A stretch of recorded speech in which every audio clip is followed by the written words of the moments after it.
We are continuing here in our study of the 7 Noahide commandments, and the book that we are studying, 2 chapters left, The Theory and Practice of Universal Ethics, the Noahide Laws, by Rabbi Dr. Shimon Dovid Cowen. So we're up to chapter 12 of part 2 of the book, which would be page 309, 309. Theft and material harm. All right, hope everyone is doing well. I'm sorry. Hope everyone's doing well. And let us begin. Okay. It's a long chapter. We surely are not going to finish the chapter today. No question about it. But let's just take it step by step. Page 309, overview. A, preface. Economic exchange as a human relationship. 2 views on the Noahide law of theft. B, ownership and exchange, objects and their owners, the laws of property. C, theft of persons and property. The definition of theft: tangible and intangible property. Theft of the body, withholding money owed, an unjustified entitlement, giving under compulsion, theft by deception, punishment and restitution of theft. D, harm to persons and property, wrongs to others and their property, restitution, harm to the body, harm to property, causation of harm, failure of duty of care.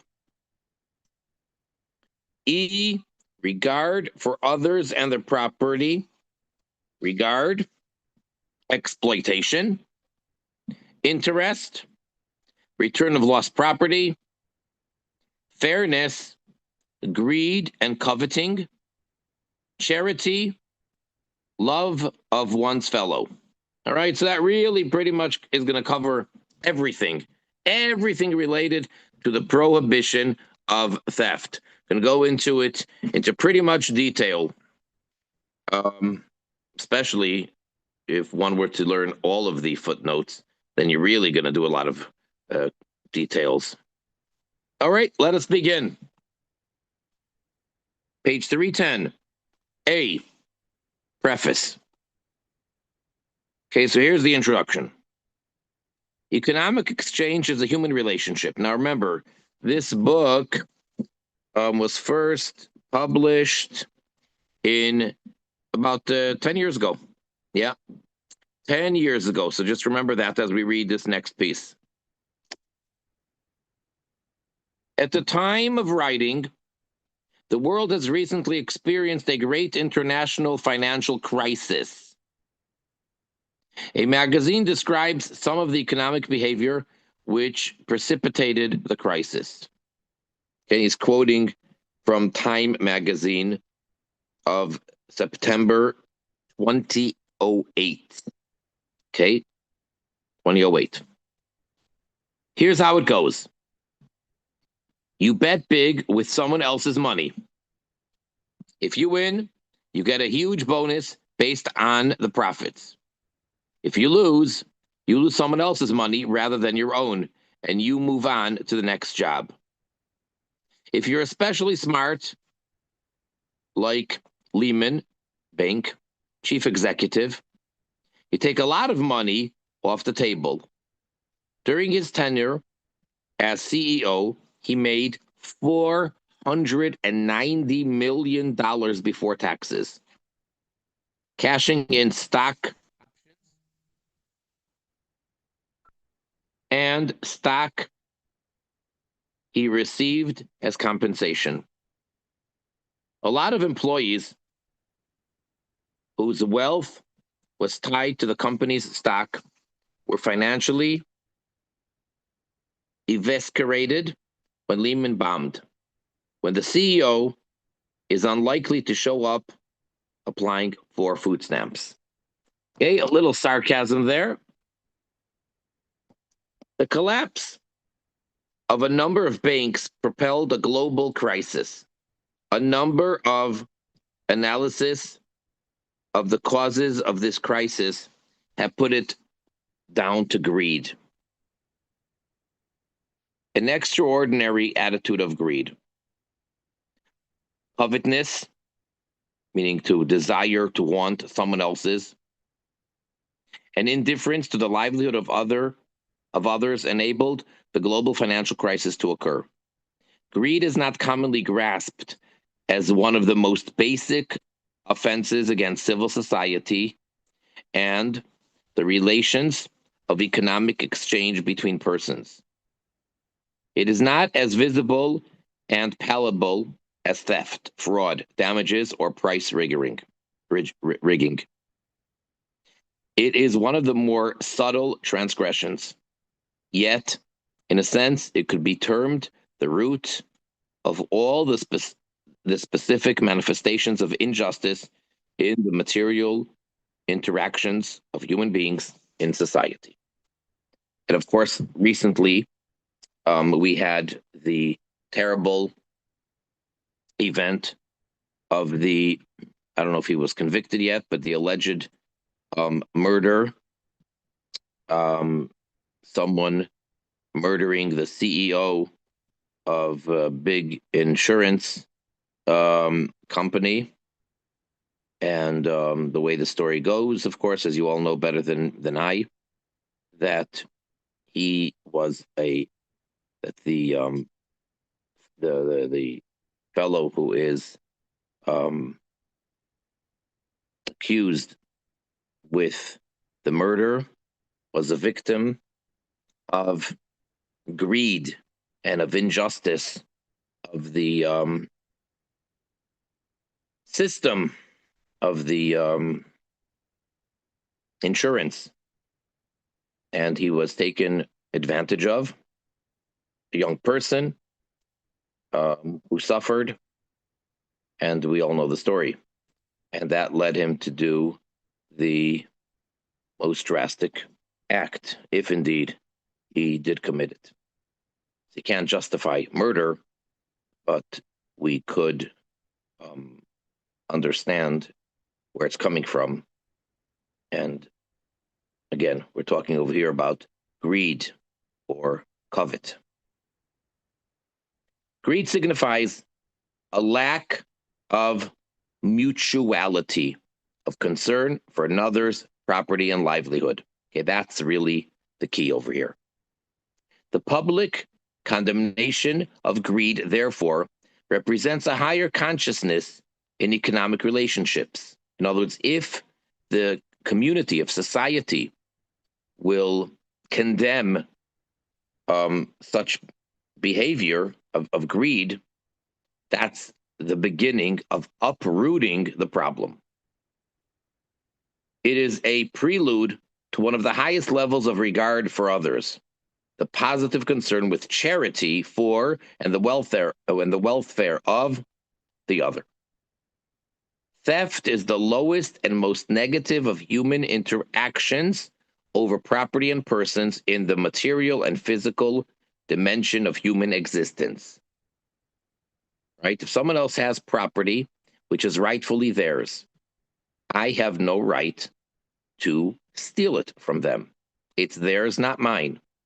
I don't want anybody to take what's mine without me selling it or without me giving it completely willingly and without any coercion. Likewise, no one should take from anyone else. That's like a very basic tenet for us to be able to live in a proper, normal, healthy society.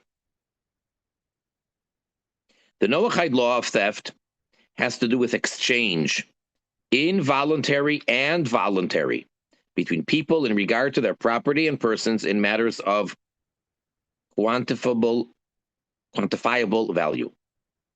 It unfolds as a spectrum between the most negative and the most positive. On the negative side, It starts with basic, or as secular society calls it, criminal theft, which takes property or person out of the possession of its owner against the owner's will. That's the definition. It proceeds to civil wrongs, such as damage committed against property or persons without removing these from their owner's possession. Okay, that would just be harming their property.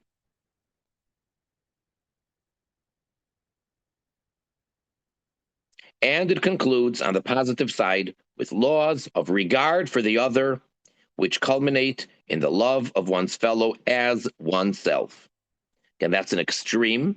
And again, we're using the, so to say, Jewish measuring rod.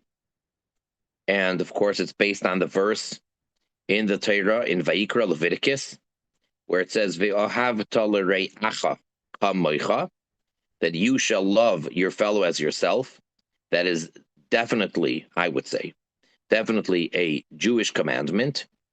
And it is meaning a commandment for the Jew. It's not only one of the 613, but actually it is the very big rule, the generalization of the entire Torah. And there are a number of stories about that. I would not apply that to a Noahide in the same way that it applies to a Ben Yisrael, to a Jew. However, here they're using that as the positive extreme, that if one person has such regard for the other, that he actually loves the other as himself. And, that's way above the letter of the law. All of these, whilst being material and economic relationships over property and person, are thus fundamentally human relationships, measured along a scale from the complete negation of mutuality to the total affirmation of it. Okay? So everything, that's really what it's all about. Are we together? Is there mutual understanding and agreement and respect and even love for each other? Or the opposite would be selfishness, greed, to covet, etc. It is called the law of theft, since the prohibition of taking away another's person or property is the foundation and starting point of these laws. That's really the basis of what it's all about. So even damages it falls under the general category of this commandment, the prohibition against theft, because ruining someone else's property, harming someone else's property or their body, anything of that nature is under the general idea of theft. You are taking something or some right, something which belongs to someone else, without their agreement, without their will, and you are using it or abusing it or taking it. These laws can be fulfilled in a number of different kinds of economic order, whether as a capitalist, social, democratic, traditional, corporate, any of these ways, or as a monarch. All of these things can be in the form of theft. It is not the political order or principle of economic organization per se, but the way that order is tempered by and accommodates the parameters and values of Noahide law, which counts. Charity, which is not derived from the law of theft, but is here discussed alongside it, for example, is basic to civilization. Okay, the idea, we're saying charity, which means to give to the needy, someone who has the means to help someone who needs and doesn't have the means. Right? That's what charity would be. And that's really basic for civilization. But different societies and economic and social systems can carry it out in different or through a combination of ways. Thus, for example, in a social democratic order, charity could be largely the business of the state, which more heavily taxes and redistributes wealth towards welfare programs. So it's forcing people to give certain amount of their profit or of their monies to the state, to the governing body, and then they distribute it fairly. That's the idea, and that would be charity. However, it is also conceivable that a order of capitalism in which individuals have internalized a personal ethic of charity will, without state regulation, see individuals distributing their own wealth to the needy. So too, the Noahide law of theft, in its broadest sense, taking in civil law, has to do with the operation of ethical exchange within any substantive economic system of a society. Under Noahide law, no society may pursue economic behavior which disregards and represses the ideal of mutuality and the well-being of others. The lack of regard for others and the cynical playing out of greed has deeply destructive social consequences. The baseline demands of the ethics of economic exchange and the law of theft start with the prohibition of basic acts of wresting of another's property. The law punishes more or less gross violations of mutuality, but the fulfillment of the law is driven at a level higher than simple fear of punishment by a positive sense of mutuality with one's fellow. A society in which individuals are indifferent to the deprivation and lack of their fellows corrupts the exchange which integrates them into a community. The Noahide law of theft is thus about the human relationship of exchange in the broadest sense. So that's really the philosophy, the underlying philosophy of this mitzvah, of this commandment of the prohibition of theft.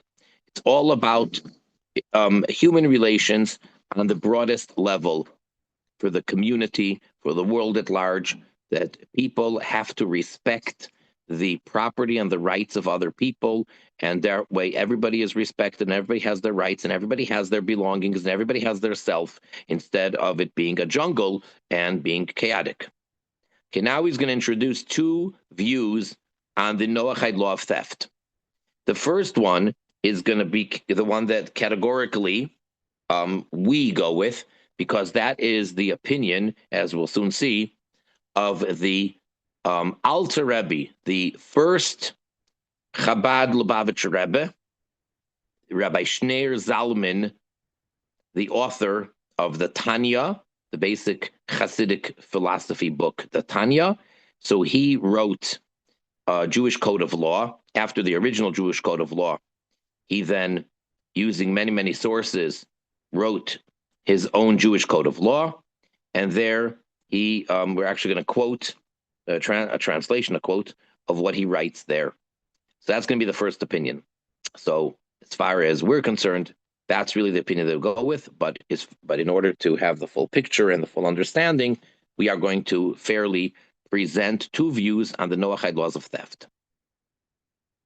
There are broadly two views on the extent and content of the Noahide law of theft and its matching with related laws given to the Jewish people at Sinai. Now remember, as I seem to say very, very often, that is, and I say it again, the Jewish law, the Torah law, the divine law, as it applies for the Jewish people, for Jews with interacting with Jews and so forth, is very clear, even if oftentimes it's controversial and there may be opinions, different opinions, arguing with each other. However, the bottom line law or the discussion there, their arguments are clear. Each opinion is very clear, how it applies, when it applies, what it means, and so forth.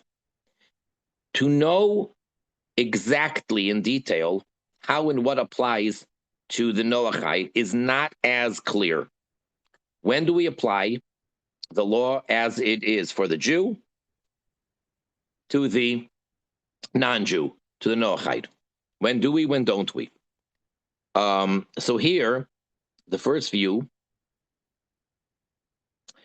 is that the identity between Noahide and Jewish law extends only to the category of criminal or total theft, that is, the taking of property from the possession of another, or abduction of the body without the other's consent.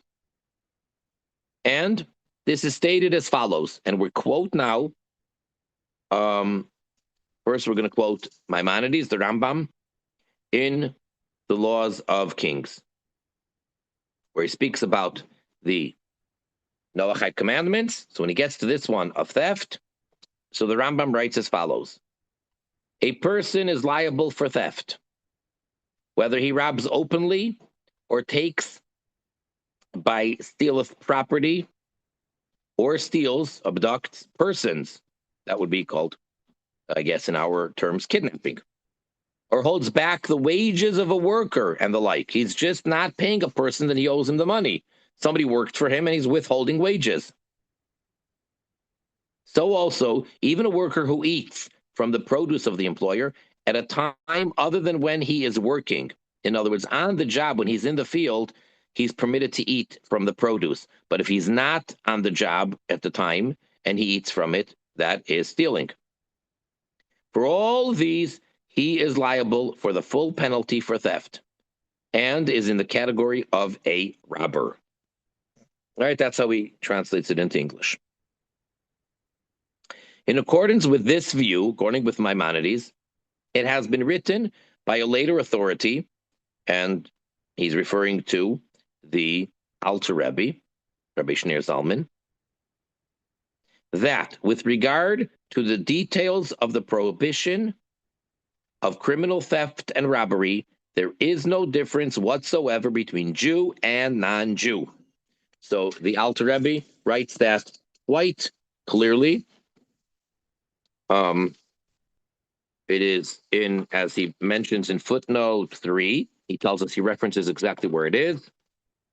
And at the end of the paragraph 23, in parentheses, the Alter Rebbe says over there, quoting the verse of, he says that really it applies, and no one, a Jew, is not permitted in any way, shape, or form to assist anyone in any act which is involving stealing or robbing in any way, because he says a nochri, a non-Jew, is commanded, is prohibited from stealing just as a Jew is, and a non-Jew cannot steal from another non-Jew.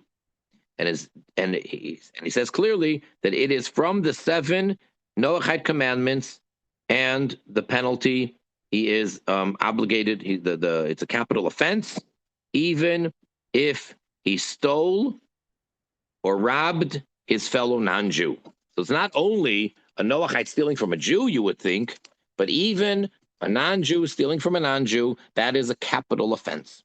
Okay, that is one view, which, as I said, is the view that we follow. The second view extends the equivalence of Jewish and Noahide law to the prohibition and remedy of harm to person and property, civil law or torts. That is, to harm done to, but without an act of theft of another person or property. According to the Noahide law of theft includes also, and now this is the Ramban Nachmanides, his commentary on the Torah. So according to Nachmanides, the law of theft, those prohibiting price hiking and the withholding of wages, the laws of baileys, the law of rape and seduction, the principal forms of damages, laws of physical injury to the body, the laws of loans and buying and selling and so on, similar to the laws in which the Jews were commanded. That is to say, that was end of quote. That is to say, according to this view, the parallelism and identity between Jewish and Noahide law extends beyond outright criminal theft to the wrongs to person and property in civil law. In other words, to all kinds of loss caused to another. The second view imports into this second category of theft, torts, or civil law, all the related Jewish commandments with their detail, except where certain details are explicitly limited to Jewish law by the tradition, meaning by the oral tradition. So basically, according to the second opinion, you would open up your Chumash, your Bible, to the book of Shmois, Exodus, and for instance, you would turn to the section of the portion of Mishpatim, around chapter 23, around there, and you would, those chapters, you would learn them in detail, and almost everything there would apply. And of course, like always, we need the oral tradition in order to understand the written law. So then you would go and apply what it says in the tractates, Bava Kama, Bava Mitzia, Bava Basra, and then much more. But in order to know how to determine the actual bottom line legal law and which opinion we follow, because the Talmud is full of discussions and give and take and arguments and disputes, you would then open up the Jewish Code of Law, the Shulchan Aruch, the section of Choshen Mishpat, which deals with civil laws, and you would learn what it says in the Code of Law with all of the various different opinions and commentators and rulers, and that's how you would rule. And that's how the Noahides would rule their prohibition, and that's how they would apply to the thieves, or anybody who is not just stealing, which is, of course, according to everybody included, but all things, any types of damages and any types of anything, or any types of wronging, which it goes on and on and on, and there are seemingly countless cases, and all of them, with the exceptions, you would apply, just like they apply to the Jewish people, they apply to the Noahide. The only difference is, as we're going to discuss soon, but otherwise we would assume that the punishment for everything, for every transgressor, would be death, which is not the case for the Jew. That's the second view, that's the second approach of how we'd apply it. So if the Torah says specifically certain things are only for the Jewish person because the verse says so, or more so because the oral tradition teaches us so, then obviously it only applies to the Jew. In footnote 8, he gives an example to that, right? I think it's 8. Such as fines, which are called knossos. Okay, that's beyond the letter of the law, and therefore that is a large portion of it, but that would not apply to the Noahide, to the non-Jew. For instance, there is a concept that if someone steals, then they have to pay back not only the principal, but they have to pay back double, 200%. And in certain instances, they have to pay back 4 or even 5 times the amount of what they stole. None of that would apply to a Noahide. You don't have to pay more than the amount that you owe, that you stole. That would be an example of something which is clearly only for the Jew.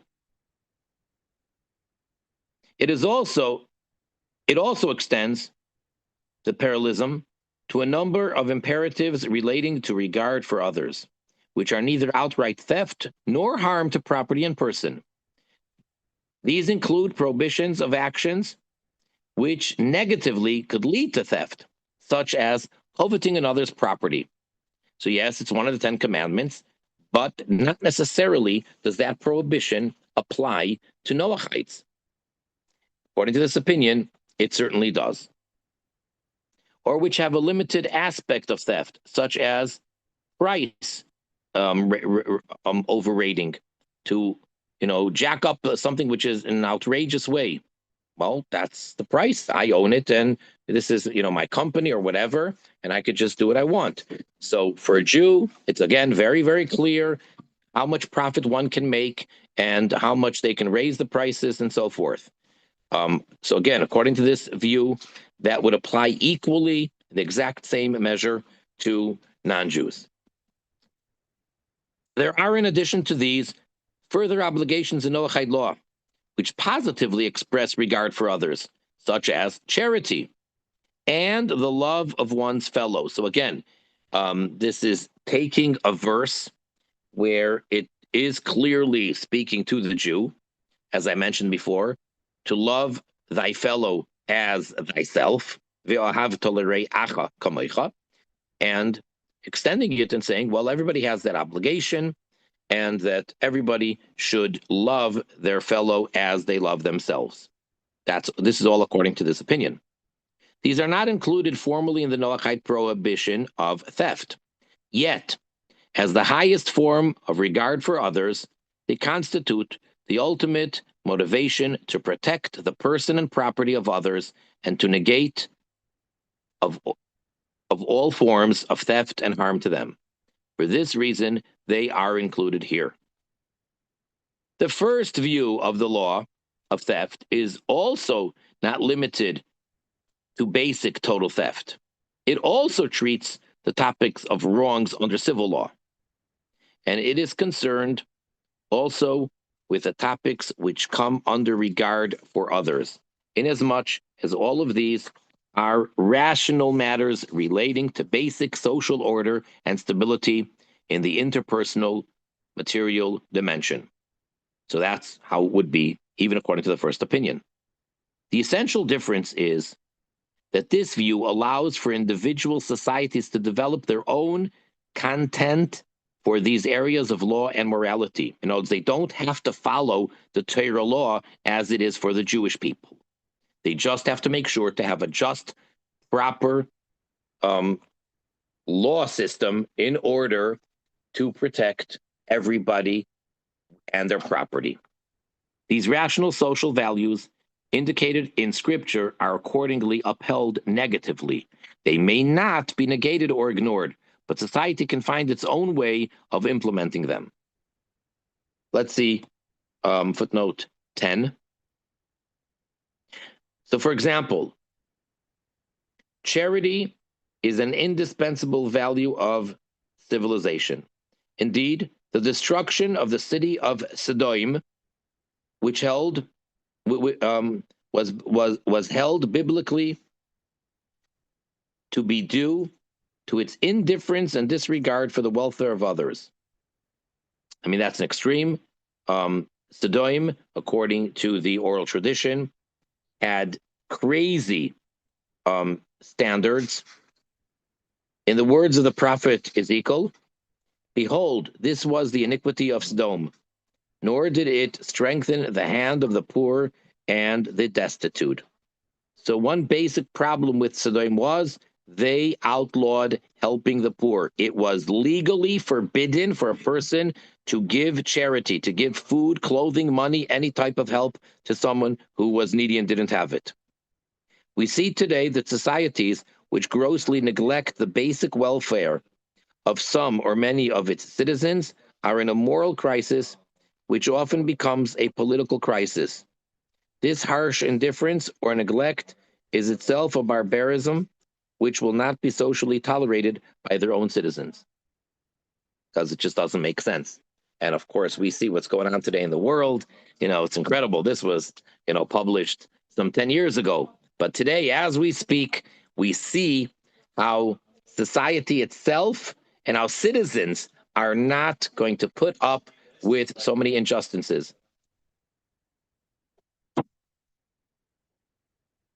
The basic ruling in Noahide law is here, as elsewhere, in accordance with the first view, as we said. And it is only in the sense of theft as taking from the possession of another without the other's consent that Noahide and Jewish law coincide in detail. All right?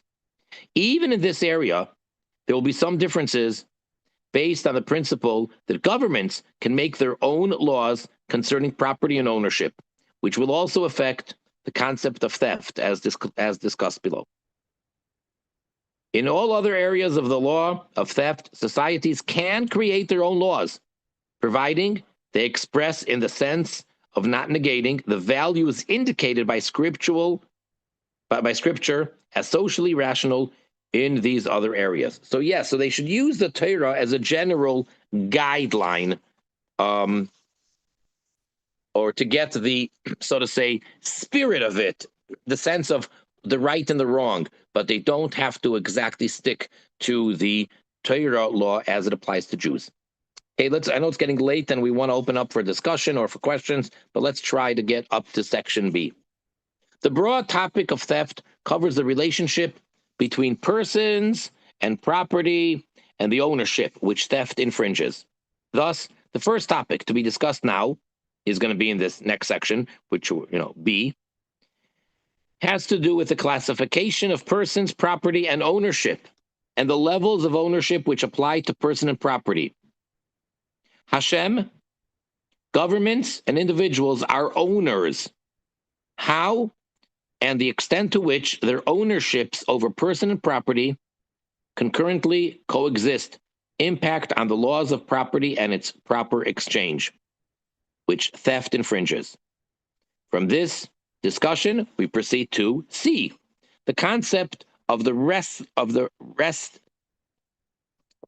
resting of property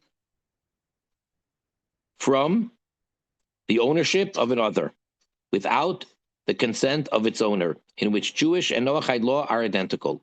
Thus is followed D, by forms of the theft which do not rest from another's ownership, but cause harm or loss to persons and property. As noted, for the baseline first opinion in Noahide law, these laws are not identical in content to Jewish law.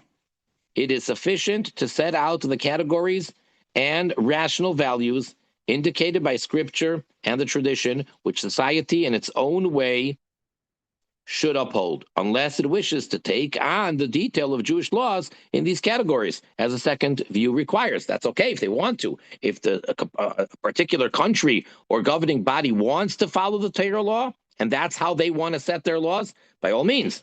They're just not obligated to do so according to the baseline opinion. There is finally E, a group of categories of law which negatively, such as prohibition of greed, express a higher regard for mutual just exchange. Together with these, we have placed other Noahide laws, charity and love of one's fellow, which are not within the law of theft, but positively express the ideal of mutuality and so constitute an essential antidote to theft and harm. Because if you're all about giving and all about helping and all about sharing, and you love your fellow as yourself, surely there won't be any theft. According to the first view, fulfillment in Noahide law of these rational values, as indicated by Scripture and tradition, is also not identical to their fulfillment in Jewish law. According to the second view, some are and some are not. Even in the latter case, where these ideals are not mandated in the same way as in Jewish law, still they represent norms which should not be crassly negated. Page 318. It is possible that one and the same prohibited act may relate to different headings of the law of theft. For example, rape may have in it the aspect of physical abduction, stealing of the person, which is outright basic theft. In addition to that, it has aspects of injury, which falls within the second category of the civil law of theft. Taking lost property involves both basic theft, where it still belongs to another and has not been relinquished by that other. In other words, they did not give up hope on finding or retrieving their property. But the idea of a positive imperative to take it in order to return it to its owner falls in the final category of this subject, dealing with the ideal of mutuality of regard for the person and property of others, so that to see something lost and to decide that I have an obligation, a moral obligation, to take it and to be responsible, to try to seek out and find the rightful owner and return the lost article, that's already this positive aspect to the concept of theft, doing the opposite thereof. All right, so that's pretty much where we're at. A lot of information so far. And anybody want to share anything or ask or anything you want? Go right ahead, please. Rabbi, I have something to ask.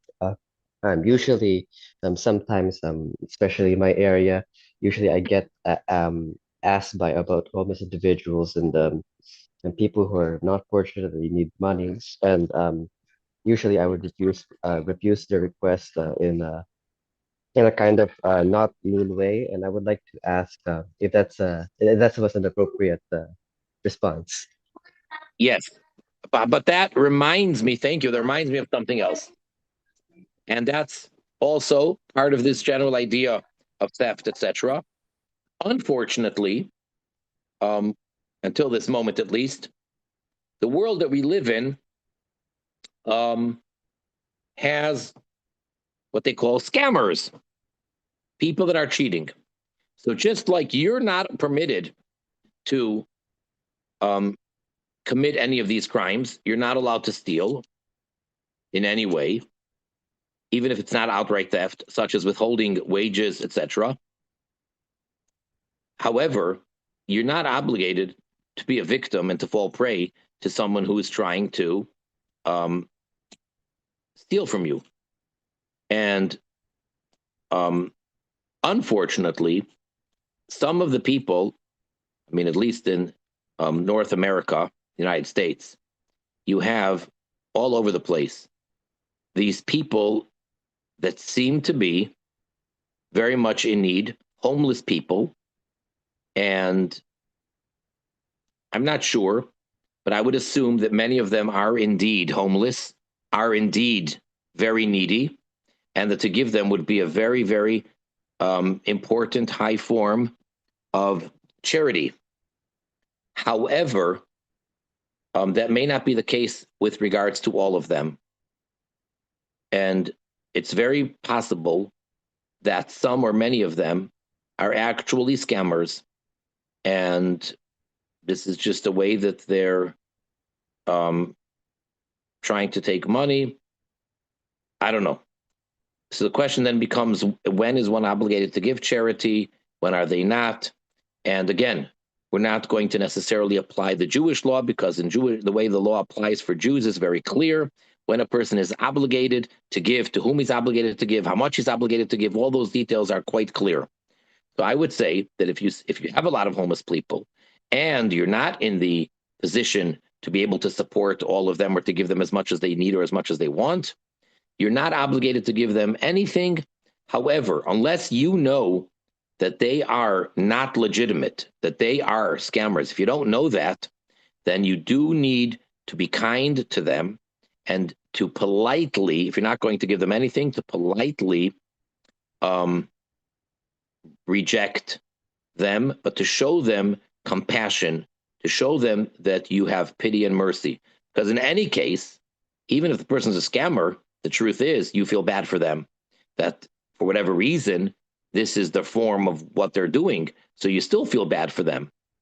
But no, you're not obligated to give them something each time that every one of them requests. Thank you, Rabbi, for your response.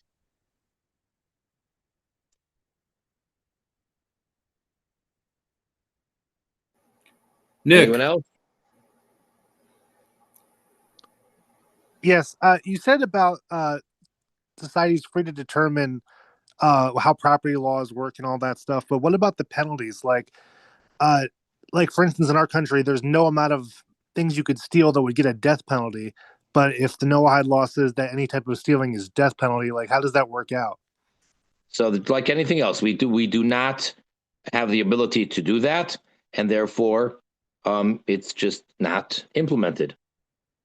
It's it's but the person should know that it's a capital offense according to the eyes of the creator, but there wouldn't be any death penalty. It's no one. And not only that, you can't even set up a system within the United States and say, you know what, in our neighborhood, we're going to do what we want. We have like a, whatever you call it, a closed gate neighborhood, and you're not going to be able to get away with that necessarily. Just like you can't tax people on your own. a local group of people are very limited as far as what they can and cannot do. They surely cannot implement the death penalty. That would not fly in the United States. So there's nothing we can do about it. So the society's still fulfilling the law. They're allowed to set their own punishments then? Allowed to? Well, there's an approach to say that the actual death penalty only applies when we have the Sanhedrin, the Jewish proper court, which we don't have, when we have all the Jewish people living in the land of Israel, and that the actual, implementation of the capital punishment would only be under those circumstances. And if you ask, well, what about the stories that we find, for example, that Shimon and Levi, the two brothers of Dinah, the sons of Jacob, when they killed out all of Shechem because they were transgressors and so forth. So they did, so to say, take the law into their own hands, and they did punish everyone by death. That would be an exception. Those situations were before the giving of the Torah, and that's different. But bottom line is, yes, the governments today do not, follow the punishment according to the Torah, and there's nothing that can or at this point should be done about it. We should not petition for the death penalty for stealing a penny. Thank you. Well, I know that in the state of Illinois, our courts were so corrupted that they had to they had to basically abolish the death penalty because there was so much corruption going on in our court system. But in an idealistic Noahide system, would the Noahide courts have to wait for the Sanhedrin before they could be established as a Noahide system? In theory,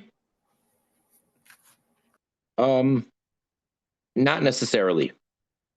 In other words, it could even be outside of the land of Israel, and it could even be, the question is, who is supposed to be judging the Noahites? That's really what it boils down to. Is it supposed to be, is dinim, laws, mean that the Noahites are supposed to make their own judges from their own people, and they're supposed to, and then you run into, well, what laws do they make? So that's the two views that we have over here.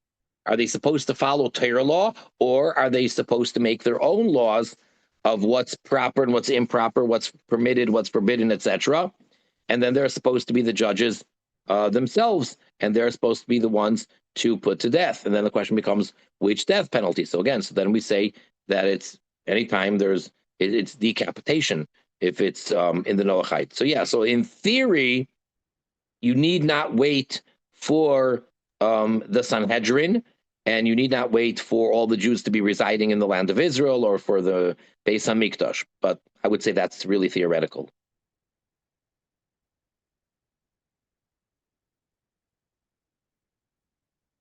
Let's put it this way, if I may. To the best of my recollection, in all the oral talks of the Rebbe Melech HaMashiach about promoting and the campaign of the observance of the 7 Noahide laws, I'm not talking about the sichas, the talks that are in Likutei Sichas, that are in the series of many volumes of his talks that he edited, in the sense of speaking in on a learning level, as far as understanding details and different opinions within the Torah, the written and the oral, which get very, very detailed. You even have in the early volumes, in volume 5, which is from the earlier years, and you really have over there lots and lots of details. Actually, he references a particular talk.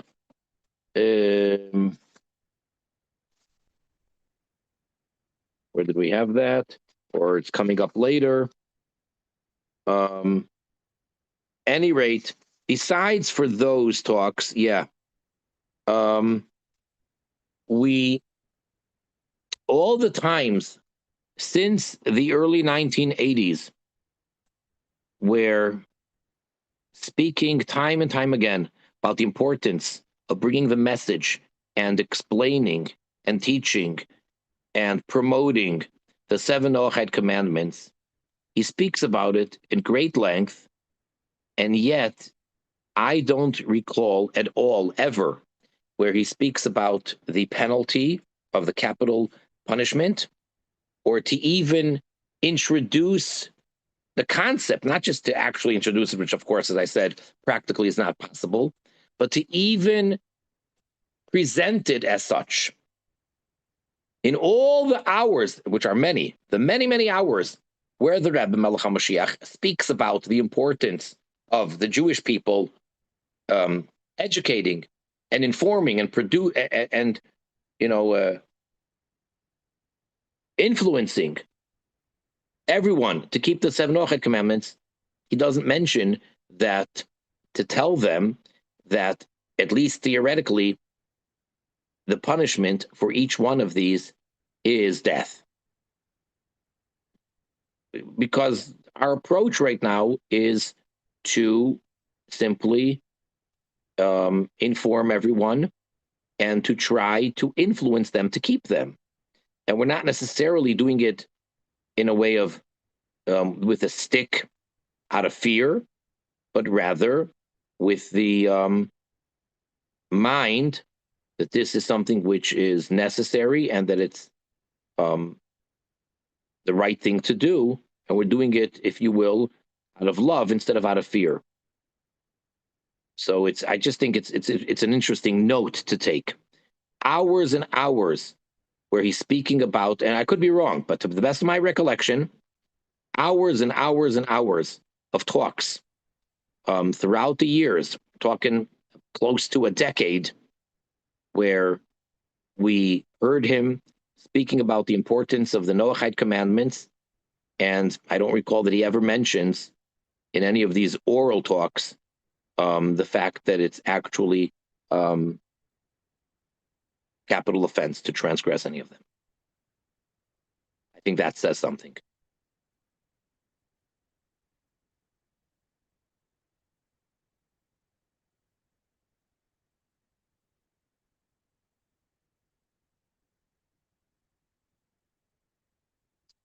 Anyone else?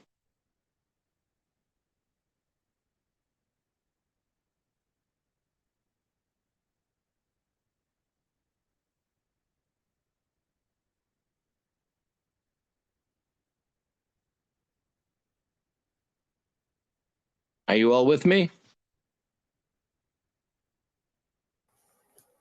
I do find it interesting also that, I'm sorry, someone had a question?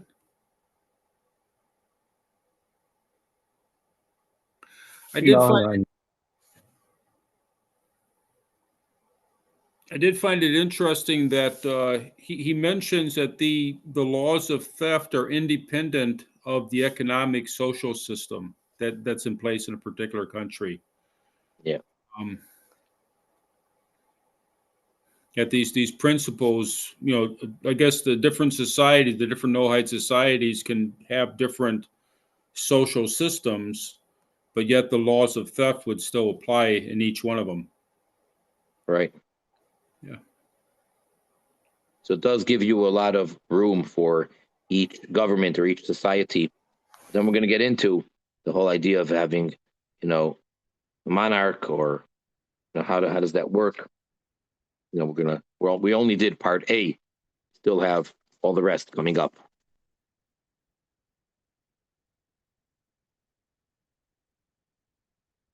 Because there are many, many details. So if we have no other questions, oh yeah, here it is, volume 5. So if we have no other questions for now, I think this is a good spot to break at. So we did A. And so we're going to stop here at page 318. We're up to be ownership and exchange. Okay. Right, because also goes into the whole idea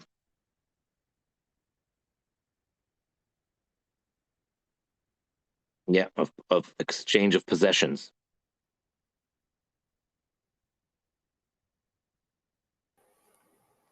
You know, like your property. You own your house and you just have to pay taxes, property taxes. Who actually owns the piece of land that your house is on? Do you own it or does the government? And then what happens if the government decides that they're going to make a railroad right through the area where you own a house and they're going to demolish your house? Can you object and say, no, it's my house? You know, or do they say, no, we're going to pay you for it and here's your money and, you know, we're going to make the highway.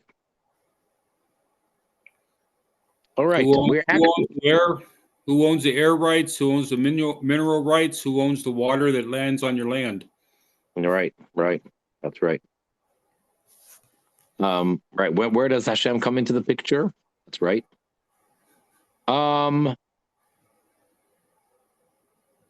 Okay, we're actually really progressing nicely, and I think it's almost time to start thinking about the next text that we will be using. Okay, so until next time, I'm wishing everybody all the best, much success, bringing the light of the seven universal laws, the godliness, the entire world, to keep and fulfill the Sheva Mitzvahs in these very, very interesting times of the Messianic era that we have entered. And with Mashiach now, wishing everybody all the best. Thank you for joining us. And don't forget, Amen. and the commercial for all the women. Tell all the women, your wives, mothers, daughters, cousins, friends, neighbors, whoever, that Mrs. Turin, you can see a lot of her classes on Binos Rabbeinu, and over there you go to Binos Noach, but it's go into Binos Rabbeinu, B-N-O-S as in Sam, Rabbeinu, R-A-B-B-E-I-N-U. Okay. Again, thank you for joining.